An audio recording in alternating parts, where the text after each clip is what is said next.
আমরা আপনার ওই যে মারিকো কোম্পানি আছে না, প্যারাশুট আপনি নারকেল তেল বিক্রি করে, ওনারা প্রায় 1500 কোটি টাকার আপনার নারকেল তেল ক্রুডে বাংলাদেশে আমদানি হয়, এবং সেটা যখন বিক্রি করে তখন 3000 কোটি টাকা হয়ে যায়। তো এইটা আসে বিভিন্ন দেশ থেকে আসে, আমাদের পার্শ্ববর্তী দেশ থেকে আসে, এবং এইটা পরে আবার এখান থেকে লভ্যাংশ আপনার ওদিকে হয়তো চলে যায়।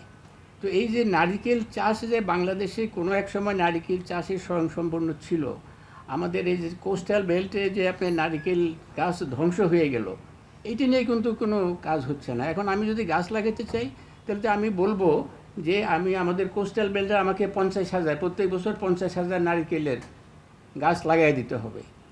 আমরা কিন্তু এই যে 1,500 কোটি টাকার আমি আমদানি করতেছি, এই আমদানিটা তখন আমার বিকল্প হিসেবে আমি দেশে উৎপাদন করতে সক্ষম হব। এর আগে কৃষি বিভাগ আপনার ভিয়েতনাম থেকে কী চারা এনে দিচ্ছে, তারপরে শ্রীলঙ্কা থেকে কী চারা এনে দিচ্ছে, ওগুলো ভালো করে পরীক্ষা নিরীক্ষা হয় নাই, ওগুলো ফেল করে গেছে। ওটা আমি আমার ইতে লাগাইছিলাম, খামারে লাগাইছিলাম, এটা সাকসেসফুল করতে পারি নাই। কিন্তু আমার দেশীয় প্রযুক্তিতে তো আমাদের সেই লম্বা লম্বা নারকেল গাছ আগের থেকেই ছিল, এবং এটা দুইটাই আছে। এই যে আপনার ঝড় হয়, বাতাস হয়, বৃষ্টি হয়, সেটা একটা প্রোটেকশান হয়।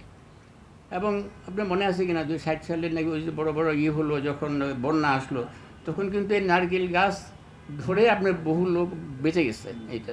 তো এইটা একটা আমাদের এই গাছ লাগানোর ব্যাপারে আমি মনে করি যে নারকেল চারা লাগাবার জন্য এটা একটা আলাদা উদ্যোগ থাকা উচিত।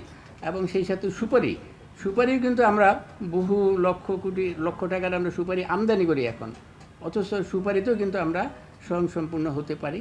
তো আমাদের যে ওয়ান চাইল্ড ওয়ান ট্রি, যে এইখানে আমার মনে হয় এই চিন্তাটা আমাদের করা উচিত।